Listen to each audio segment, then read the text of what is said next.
Pas mal, intéressant. Mais l'exposition Scène de silence, qu'est-ce que c'est? Je suis curieux, ça m'intrigue. Allons voir.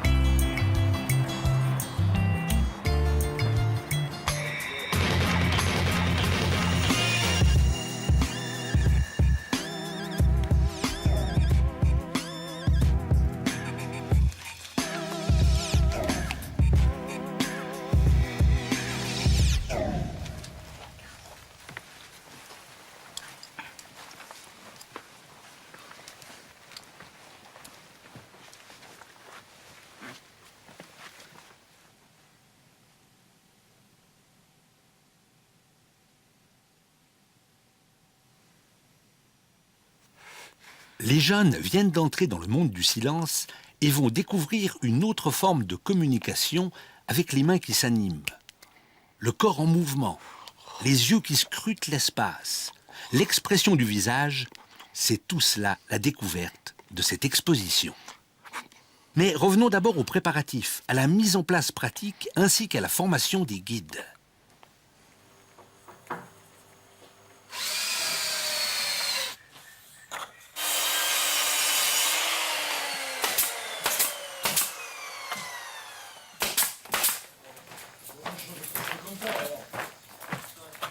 Vous pouvez voir comment la structure de l'exposition a été créée.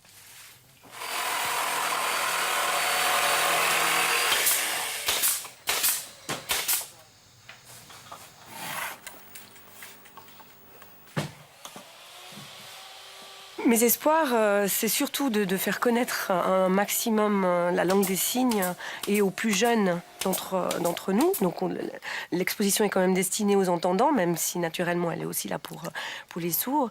C'est de faire prendre conscience aux enfants le plus vite possible, parce que l'exposition est visible dès 8 ans pour les jeunes, qu'il existe d'autres moyens de communication et qu'actuellement on est en perdition aussi avec le corps et puis le visage, l'expression.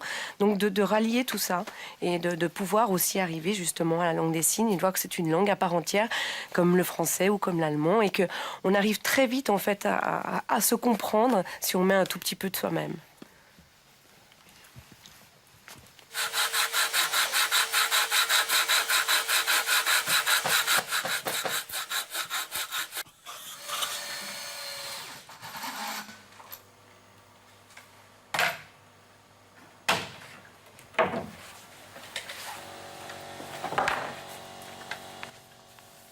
L'exposition est composée d'un parcours de 50 minutes qui s'organise en 6 étapes en compagnie d'un guide sourd.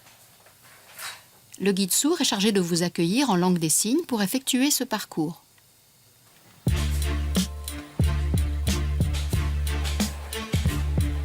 Il y a beaucoup de bois dans la structure. En effet, mais par la suite, les murs seront tout blancs. Tout sera blanc? Tout, et c'est intentionnel, pour que ce soit calfeutré, silencieux et surprenant. Ça met les mains et le regard en valeur. Dans le couloir, à l'entrée, ici, il y a encore beaucoup de bruit. Mais ensuite, d'un seul coup, on sera coupé du bruit. Ah bon? Oui, pour l'effet de surprise. On continue le parcours? On continue. Et ici, on est où? C'est la salle d'invitation au silence.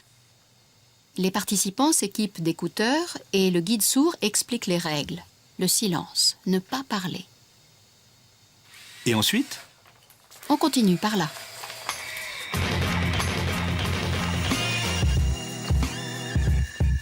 Toutes les salles sont de forme ronde. Ici, il y aura une table ronde spécialement adaptée et éclairée. Elle permettra de voir les ombres des mains. Le but étant de jouer avec les mains et de travailler la perception visuelle. Un jeu d'ombres chinoises a été mis en place et par un effet spécial, la lumière s'éteint et les mains sont photographiées sur la table. Vous les découvrez soudainement.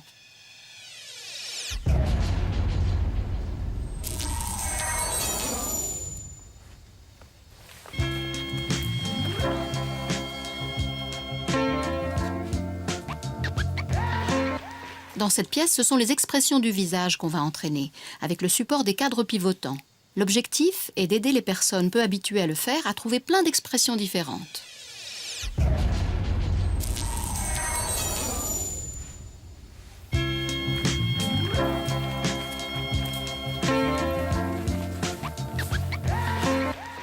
Dans cette salle sont disposées des chaises. On y exprime des sentiments, la colère, la tristesse, la fatigue, etc. Les mots sont inscrits sur le mur.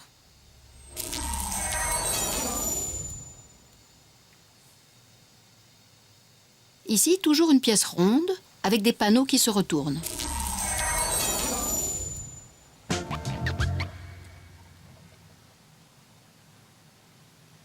Enfin ici, la dernière salle réservée au Café des Signes. C'était un énorme budget. Il tournait aux alentours de 800 000 francs. C'était une très grosse somme.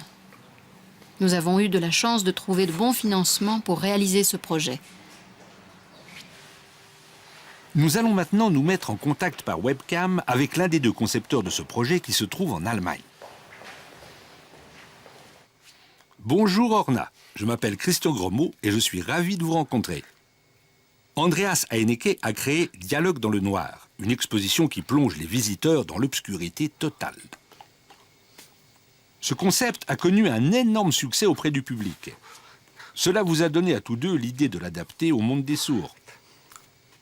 Pouvez-vous nous expliquer comment vous êtes passé de l'idée à la réalisation concrète de ce projet?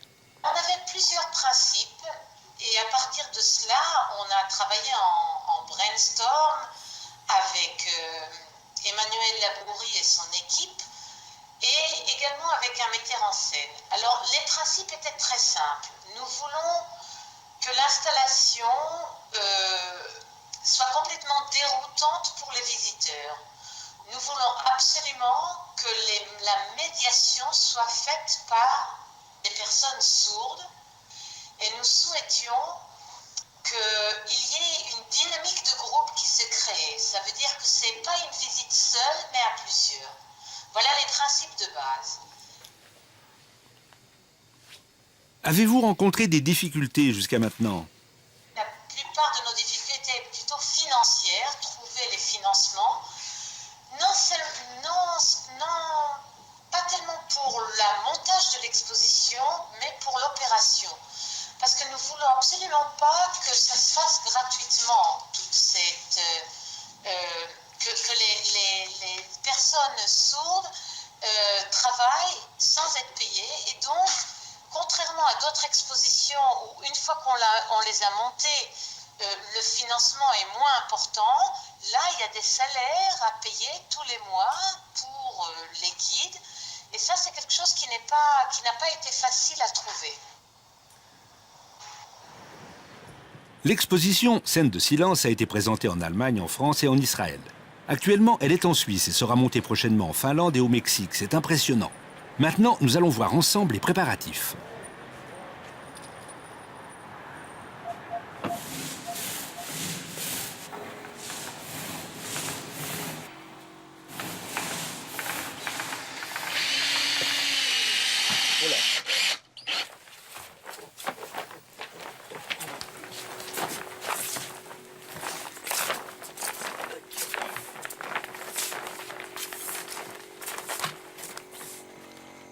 La préparation bat son plein. Nous sommes à la veille de l'inauguration de l'exposition. En ce moment, une formation est organisée pour les guides sourds qui vont accompagner ce parcours.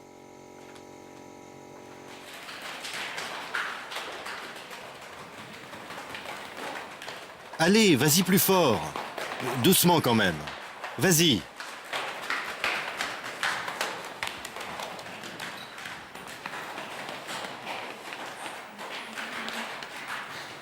Je ne peux pas vous faire un traitement de faveur parce que vous êtes suisse et gentil. Non, c'est impossible. Allez-y. Et vous allez faire vos propres découvertes. Vous avez compris ? C'est vrai. Je participe à cette formation dans un but précis. Favoriser la cohésion, les liens entre les sourds. J'apprends à être avec les autres et à intégrer la perception que j'ai de mon corps pour être bien avec les entendants, surtout s'il y a des difficultés dans le groupe. S'ils parlent, par exemple, je dois être prête à savoir me positionner avec une identité claire et précise de personne sourde. Oui, montrer que j'ai une bonne identité. Travaille avec les doigts. Super.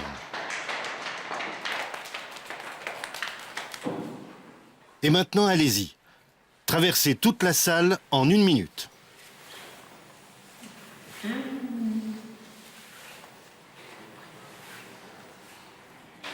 Je reçois beaucoup d'informations, mais le plus important, c'est qu'ils nous donnent la possibilité de nous exprimer sur tout.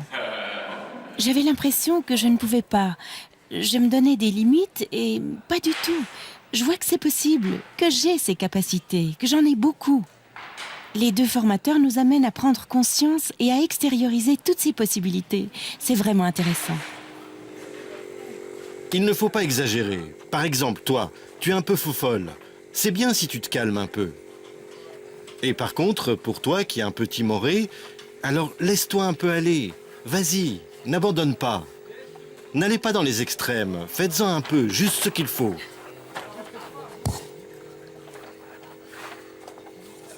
Toi, à qui j'ai dit d'en faire plus, tu me regardes. C'était juste un exemple, ok? Bien sûr.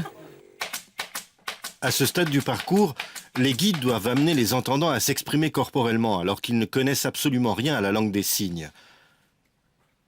Les guides sourds doivent amener les entendants à parler avec leur corps.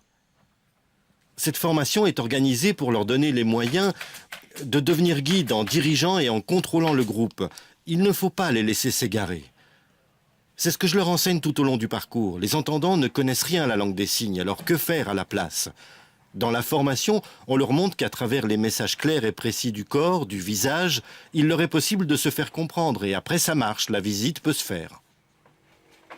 Il faut absolument attirer, arriver à séduire les entendants. Et ça, c'est quelque chose qui s'enseigne. Le travail sur le regard et la vision à 180 degrés s'exerce. C'est extrêmement important. Il faut pouvoir s'adapter à tous et ne pas regarder que devant soi. Et il y a encore bien d'autres choses. Celui-là. Boxer, manger une glace, jeter, faire de l'escrime.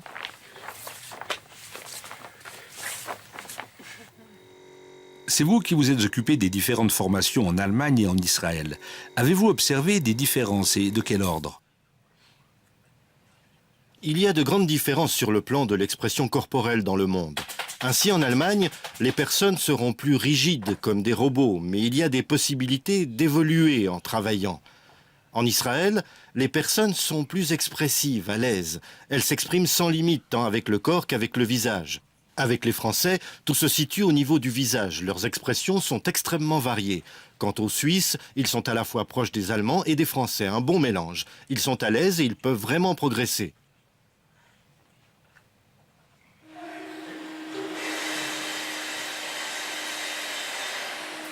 Attends, regarde, comme ça, il faut que ce soit précis. À toi.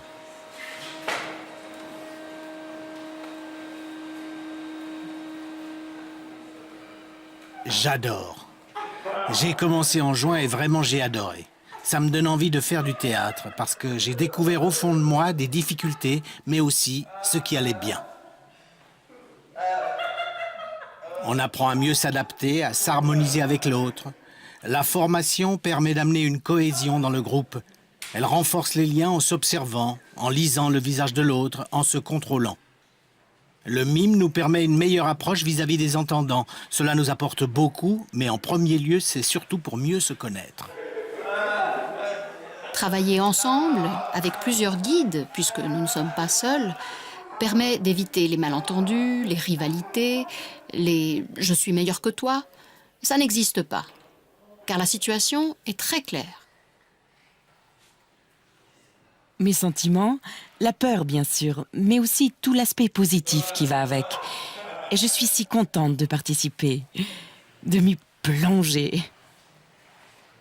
Je suis consciente du travail de préparation à venir, de l'engagement et de l'énergie à y consacrer. Mais je suis motivée. Oui, vraiment.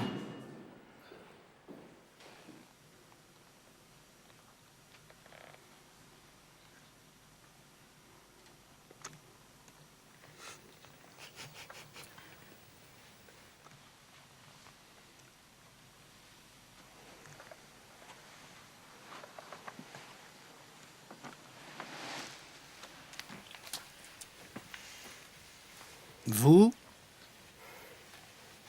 réfléchissez. Attendez.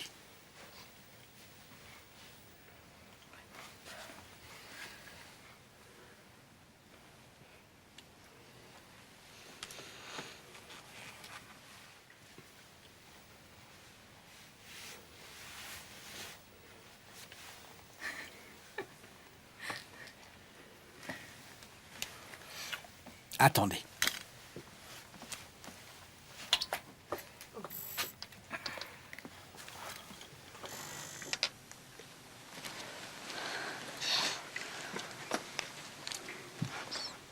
C'est vrai qu'au début, je ne savais pas trop comment allait se dérouler cette activité de guide. Je n'avais aucune expérience en tant que guide d'une exposition. J'avais un peu peur et puis j'ai commencé. J'aime beaucoup et j'acquiers de l'expérience. Ça ouvre des horizons. C'est vraiment un travail intéressant.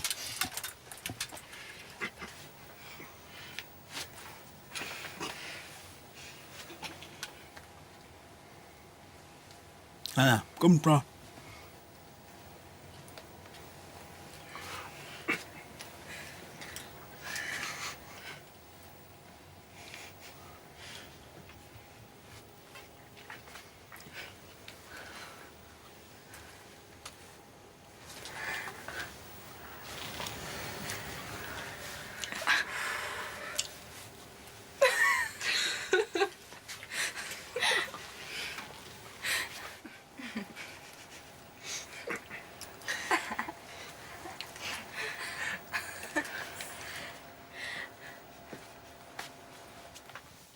Ils ont grandi avec des principes éducatifs stricts qui leur disaient que gesticuler, ce n'était pas bien.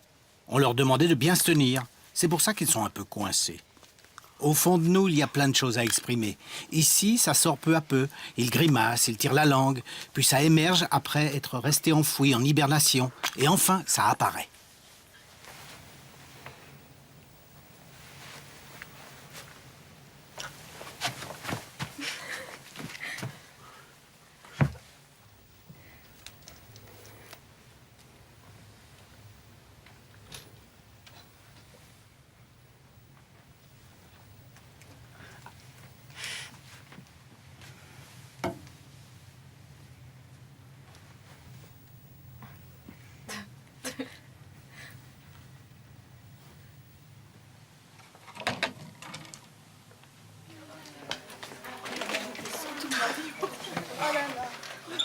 Alors, c'était bien?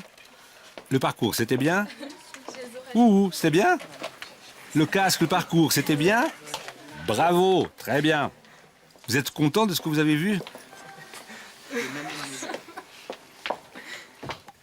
Beaucoup m'ont dit que lorsqu'ils enlèvent le casque, ils se sentent agressés par le bruit. Ils n'ont pas envie d'entendre tout ce bruit. Ils aimeraient poursuivre avec le casque sur les oreilles. C'est ce qu'on m'a dit. C'est intéressant. C'est une découverte pour moi qui n'entends rien, puisque je suis sourd. J'aurais envie d'entendre une fois pour voir la différence. Au début, ça fait un peu bizarre. Et après, on essaie de s'habituer. Pourquoi ça fait bizarre au début? Parce que t'entends rien. Je pensais que c'était plus dur que ça. Mais si on s'y met un bon moment, bah, c'est facile. Qu'est-ce que tu as trouvé facile? En regardant bien la personne, on peut voir ce qu'elle dit. Par exemple, si tu rencontres un sourd, comment feras-tu pour comprendre ce qu'il dit? En regardant la façon comme elle bouge ses mains et puis ses yeux.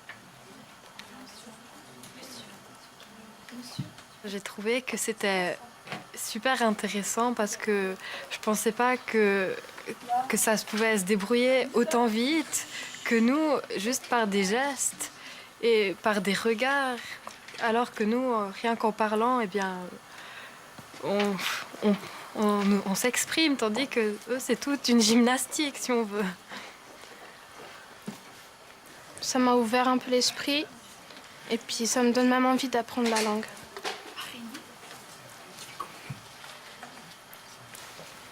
Est-ce que tu peux nous montrer quelques mots en langue des signes?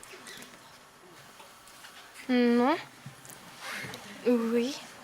Et puis, bonjour. Très bien, merci. Merci. Non. Oui. C'est pour lui, hein. C'est qui, je crois, comme ça. Qui. Et ça, c'est danser. Et là, c'est la cerise. Oui, comme ça. Et puis, comment? Le nom? Je me suis retrouvé isolé avec mon casque. Et puis, tout d'abord, on entend uniquement son cœur. J'entendais battre mon cœur comme ça. Je trouvais ça très impressionnant. Et puis après, de devoir correspondre avec des gens, de devoir se mettre à la place de quelqu'un qui n'arrive pas à s'exprimer correctement, ça a été pour moi quelque chose de tout à fait nouveau. Et bon, c'est important. Je pense que c'est important de comprendre et de se mettre à cette place. On avait déjà fait ça à l'occasion de l'exposition. On avait visité la Blindécoup pour voir, pour comprendre ce que ressentait un aveugle. Et je pense que ça entre dans la même ligne. Ça entre dans la formation de quelqu'un, de pouvoir se mettre à la place des autres comme ça.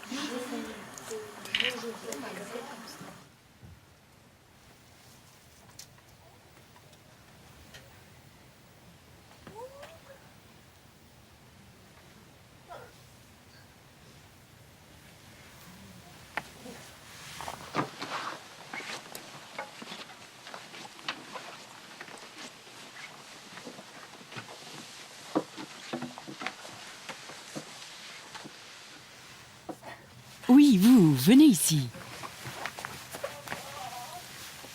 Ne regardez pas mon carton.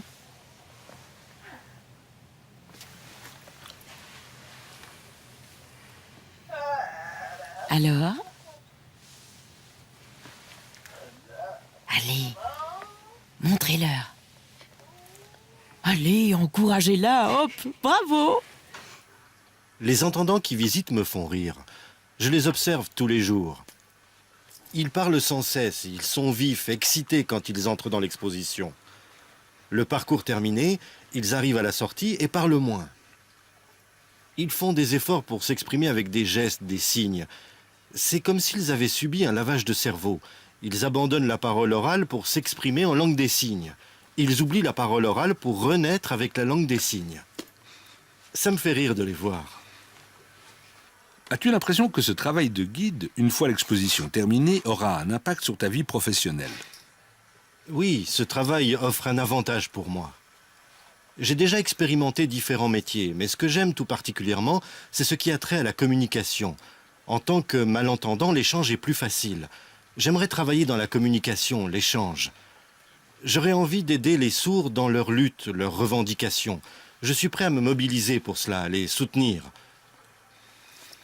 J'ai l'avantage de pouvoir parler, d'entendre un peu, d'avoir beaucoup de relations. Ça pourrait aider pour faire avancer la cause des sourds. J'aime discuter avec des entendants, des sourds, de leur identité, signaler les problèmes de communication qui peuvent être résolus par le mime et l'expression corporelle. L'exposition Scène de silence est un bon exemple pour sensibiliser les entendants, leur permettre de faire cette découverte. Il y a beaucoup de travail pour les sourds maintenant, ce qui n'était pas le cas avant. Avant, je n'avais pas cette conscience de pouvoir faire quelque chose pour les sourds, d'y arriver, je craignais les histoires. J'étais un peu réticent et je me suis dit, allez, j'essaye. C'est la première fois que je travaille avec les sourds et cela s'avère positif, c'est vraiment bien. Les rôles sont clairs. C'est génial, je suis motivé pour travailler avec les sourds à l'avenir. Enfin, j'espère. On verra pour la suite, je ne peux pas en dire plus pour le moment.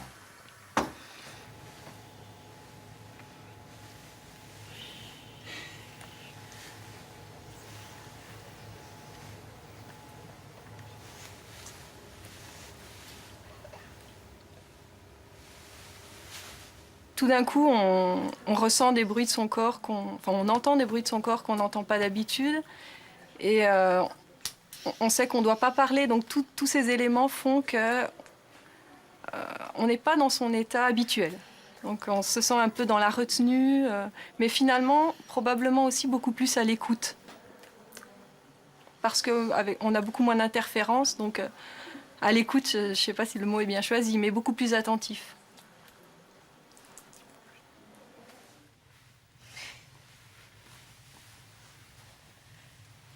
M'a appris à écouter, à voir avec notre regard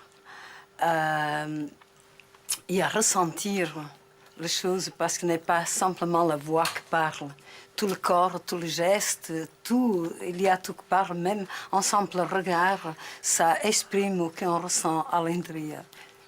J'étais très enthousiaste et je suis d'ailleurs.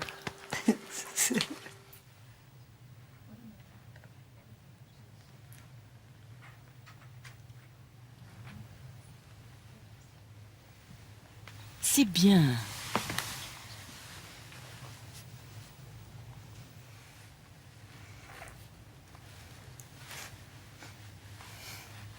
Au fil du parcours, on apprend justement à utiliser d'autres moyens de communication. On apprend à utiliser un petit peu nos mains, à lire peut-être un peu plus sur le visage, à travailler nos expressions faciales. Du coup, on se libère peu à peu parce qu'on développe quelque chose qui est peut-être un peu atrophié au début, ou enfin, je sais pas.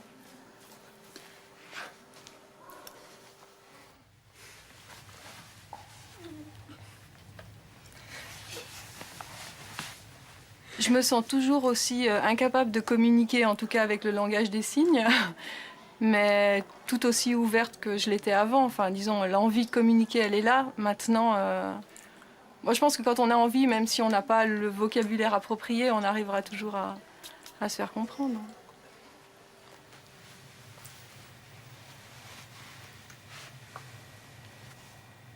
Alors,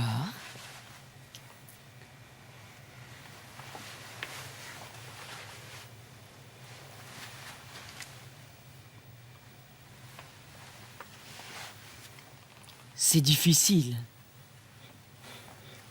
Pour vous aujourd'hui, c'était difficile, hein?